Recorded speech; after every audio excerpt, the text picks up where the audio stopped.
What is psychotic depression? Symptoms, misconceptions, and lived reality. So, before my first psychotic depressive episode, I thought psychosis was something that only happened to other people. And here's what I wish somebody had told me at that point in time.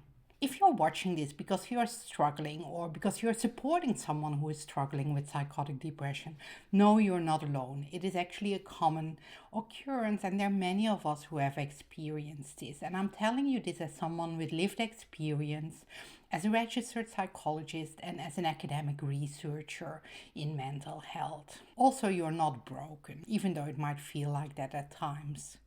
Today, I'll walk you through three things. So, the first thing is what psychotic depression actually is. The second thing is the biggest misconceptions around psychotic depression. And finally, third, I will talk about what it feels like from the inside. So, I'll talk a bit about my lived experience of psychotic depression. So, first of all, what psychotic depression actually is. So, psychotic depression is thought to sit closest to the depressive range of conditions or illnesses, more so than to the psychotic type of illnesses, even though it has relationships to both of them. So, importantly, psychotic depression is often thought of as a severe form of depression with impaired reality testing, so with delusions or hallucinations. So, delusions are incorrect beliefs about what's going on in the world around us or inside ourselves. So, that might be, in my case, I experienced delusions of the sort that indicated to me in that state that there was an international police operation investigating me. Now, that was not reality, but that was the delusion that I was operating under. With psychotic depression, delusions are generally mood congruent. And what we mean by that is that they're aligning with themes of guilt, low self esteem, low mood. So they're often not grandiose kind of delusions. So it's very rare for someone with psychotic depression to, for example, think that they're God and that they're almighty and that they can change everything in the world. That would be a mood incongruent delusion at the surface level of it. It's much more likely that there are themes of guilt, not being good enough, being a failure, being investigated by police, things like that. Sometimes they're hallucinations, they can be subtle, they can be auditory, they can be visual, so things that we hear or things that we see. In my case, there were some limited hallucinations in my first psychotic depressive episode, so I heard some sounds that I think weren't actually there, reflecting back on it, so some banging and things like that, and I also saw some movement in a TV screen that I don't think was actually there. So no very elaborate hallucinations in my case. That's often the case with psychotic depression. Hallucinations can also be more extensive, but they don't have to be. And so, one real hallmark of psychotic depression is that impaired reality testing, right? So, how the person with the psychotic depression sees the world or sees themselves does not align with reality, does not align with how other people see that. And then, of course, there also have to be depressive symptoms, so low energy, potentially sadness, sleep changes, changes in eating, etc. One thing that was kind of interesting for me was that initially I wasn't diagnosed with depression just because I didn't really realize that what I was experiencing was depression, because I didn't feel very sad. I felt very low in energy, felt very exhausted. So it was a very physical feeling, but not necessarily a very sad feeling for me. So just keep an open mind around that kind of depression might not present in a stereotypical way as you might imagine it. Psychotic depression is clearly distinct from other kind of disorders like schizophrenia, for example. So schizophrenia is really rooted in that psychotic range of illnesses, while psychotic depression is rooted more so in the depressive spectrum of illnesses or conditions. Often with schizophrenia, there is longer term delusions or hallucinations, while with psychotic depression, in general, the psychotic symptoms are relatively short-lived and mood congruent, right? And so once the depression gets treated, generally the psychotic symptoms will disappear as well. Difference with bipolar disorder is that there are no manic or hypomanic episodes, so where mood is elevated, where activity levels might be elevated in manic or hypomanic periods. That's not the case for psychotic depression. And one thing that's interesting and also sad at the same time is that psychotic depression is often still something that's missed. So often people experiencing psychotic depression feel ashamed or feel quite reluctant to share their lived experience with clinicians. And so it's often hard to even pinpoint that they're experiencing delusions, etc. Symptoms can often begin quite subtly, and it can often be quite confusing for the person experiencing it as well as people around them, and they often struggle to make sense of it, often might in earlier stages struggle to reach out for professional help. And many people kind of mask or hide their confusion or their beliefs. And I think that applied to me a little bit as well within my psychotic depressive episode a couple of years back, where I felt very ashamed of what I thought I was, like a bad mother, a bad employee, a bad PhD student.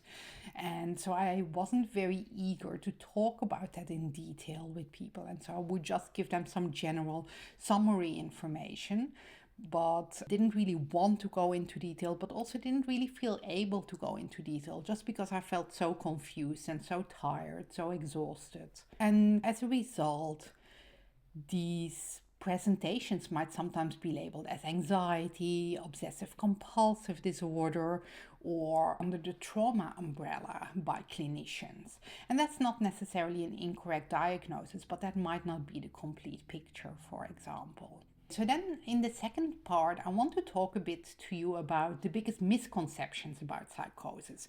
And I think one of the biggest misconceptions that I feel quite strongly about advocating for people to be better educated is that often there's still a belief that people who experience psychosis are dangerous, that they're aggressive, etc. Now, often that's not the case. And when we look at statistics, in fact, we see that people experiencing psychotic depression or other psychotic symptoms, they're much more likely to become the victim of a crime or the victim of violent behavior, rather than that they're likely to be the perpetrator of this.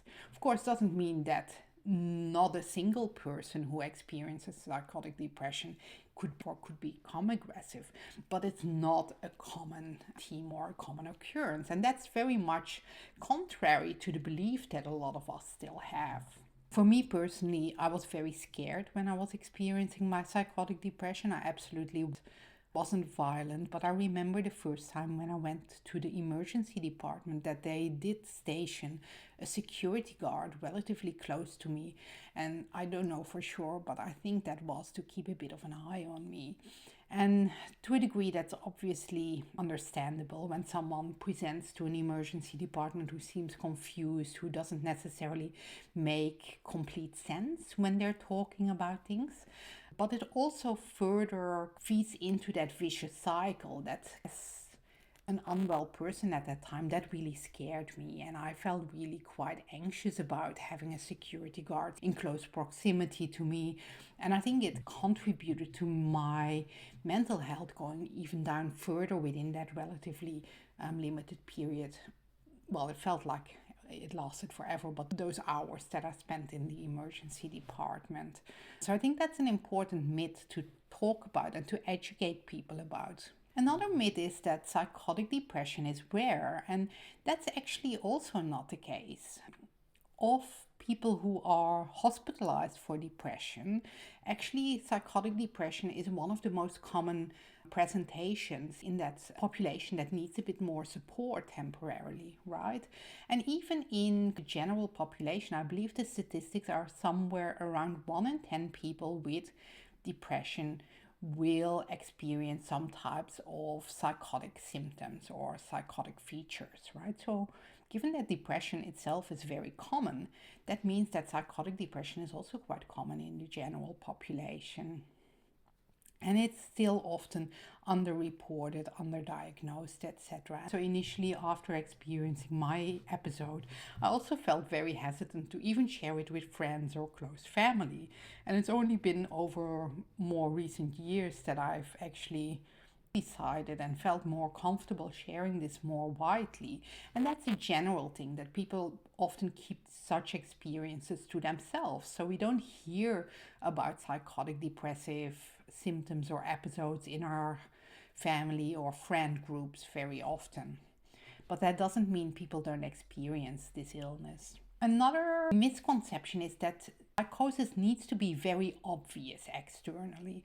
Now, often that's not necessarily the case, and often it requires quite a bit of digging, quite a bit of conversation and rapport building with a person for it to become obvious that they're affected by psychotic depression. So, in my case, for example, I became quite withdrawn, became quite still on the outside, quite low in mood, but I wasn't agitated. I wasn't outwardly talking a lot about my delusions, etc. I mainly kept to myself, but felt very low in energy, was very scared, was very worried about things that I usually wouldn't worry about. And often psychotic depression can look like extreme guilt or extreme worries that seem out of proportion. Often it's silent on the outside and really internalized for a lot of people. And one important thing is that insight is impaired. So when you drill down and when you really talk to the person, can they reflect on the fact that they are excessively worried or that they're feeling excessively unusually guilty? If they can't, and if this really feels very real to them without any type of insight, then yes, psychosis becomes a more realistic thing to think about. So, psychotic depression, for example. So, third, what I want to talk a bit about is what it feels like from the inside to experience psychotic depression, right? So, there are a couple of elements to it, and I won't go into detail about all of the elements, but just give you a brief summary. So, first of all, there is the emotional experience, and the emotional experience is often extremely distressing for the person experiencing the psychotic depression. So, often they're highly anxious, highly worried, often experiencing terror and fear, really. So, in my example, I was convinced that there was an international police operation that was investigating me and that they would convict me and send me to jail overseas. And I was convinced that I would not see my kids again in my lifetime, that I would not be allowed back into the country where my children are living, because I would be sent to jail overseas and would lose my citizenship, my visa, etc. And so terror and shame and a feeling of not being good enough really characterized that psychotic depressive experience for me. Also felt a lot of confusion, and everything felt really dark. It felt really hopeless. I felt like there was no one I could confide in, no one that could support me really.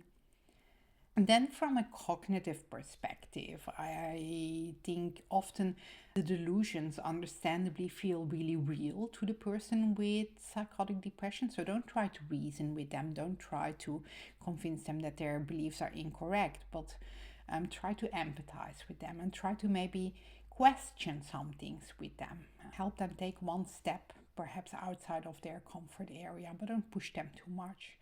Rumination, so repeated thinking about similar themes, not being a good enough mother, not being a good enough employee, then morph into delusions, right? So initially there might be still some reality testing and some connection to reality, but eventually that disappears, and that can disappear quite rapidly or more slowly, but there's really that loss of connection with reality in psychotic depression, unfortunately. I felt very confused when I experienced my psychotic depressive episode. Everything felt very difficult to me. I was very slow cognitively, so I often couldn't really keep up with what people were saying to me or people were asking from me. Even making very simple decisions between, I remember my husband at the time came to visit me in hospital, and he asked me whether I wanted an apple or a banana, and I couldn't choose because in my mind that this was a test. right? So if I would choose the apple, that wouldn't be good. If I would choose the banana, that wouldn't be good. But I also couldn't reject both. And so it was very complex in my mind. And then eventually my mind just kind of zoned out. While on the outside, to my husband, that seemed like a very caring, very simple question. But I couldn't answer that question at all in that state. And it was a very distressing question to me, even though on the surface it's a very neutral, very simple question. So it's not just emotional distress, but it's also really that cognitive slow and cognitive confusion that really is very prominent in psychotic depression. In terms of functional experience, for me, when I experienced psychotic depression, I really wasn't capable of doing much of anything in that very short period. So it started very rapidly for me within a couple of days. It also resolved very rapidly for me within the course of about a week with adequate treatment. But I definitely couldn't work when I started to become more unwell. I couldn't really look after myself very well. I could do basics, but definitely didn't shower as frequently as I usually didn't dress up as, I guess, nicely or with as much care as I usually would. I did push myself to continue doing those really necessary tasks, like looking after the kids with the, I guess, requirements to look after their safety, etc. But that felt really effortful. I think the final thing that I want to share with you is the aftermath of a psychotic depressive episode, and that has been really difficult for me. It has been a lot more impactful than I imagined, and it has taken me a long time to come to trust my mind again, to set up a solid relapse prevention plan where my loved ones play a role in as well, because obviously with delusions it can be hard to detect yourself when that is starting to pop up again. So I have a very solid relapse plan, very solid social support network, etc. I'm very open these days about the difficulties that I have experienced when it comes to my mental health. And it was very shocking for me to come to the realization that I had experienced a mental illness that I had never considered I would maybe develop myself. I also always had considered psychotic symptoms and illnesses, even psychotic depression, as something that implicitly happens to other people, that couldn't or wouldn't really happen to me. I never really considered that that could happen to me. That's a bit of my story, and also of how psychotic depression might look in yourself if you have experienced this, or in a loved one if you are involved in the care or just supporting someone who might be going through psychotic depression or has gone through that in the past. I wish you all the best if this is a journey that you are on or that you have been on. Know that you're not alone. Know that you can recover or learn to manage this in a satisfactory, in a way that allows you to live a rich and meaningful, fulfilling life. I'm doing really well these days. I hold a full-time job at a high level. I work as a registered psychologist. I'm an academic in the tertiary education sector as well. I have no psychotic symptoms that remain, no depressive symptoms either. It does require adequate management and monitoring, of course, but I guess if anything, I want to really give you a message of hope that this does not have to be how the rest of your life will look, right? This is one chapter of your life and you can make your way through that.